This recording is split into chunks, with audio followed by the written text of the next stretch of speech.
వెంటనే అర్జునుడు కృష్ణుడి వంక తిరిగి అన్నాడు, గాంధీవం నీకు చేత కానప్పుడు ఎవరికైనా ఇవ్వకూడదా అని నన్ను ఎవరైనా అంటే వాళ్ళని చంపేస్తానని ప్రతిజ్ఞ చేశాను.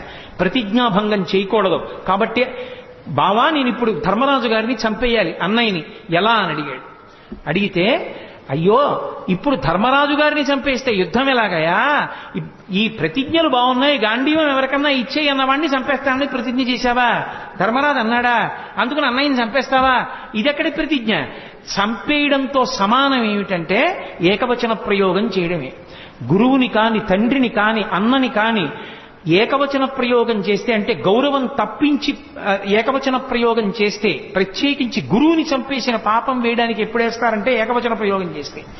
అందుకని ఏకవచన ప్రయోగం చెయ్యి, నువ్వు అని మాట్లాడితే నువ్వు ధర్మరాజుని చంపేసినట్టే, అక్కడతో వదిలిపెట్టేసేయను. ధర్మరాజుని నువ్వు అని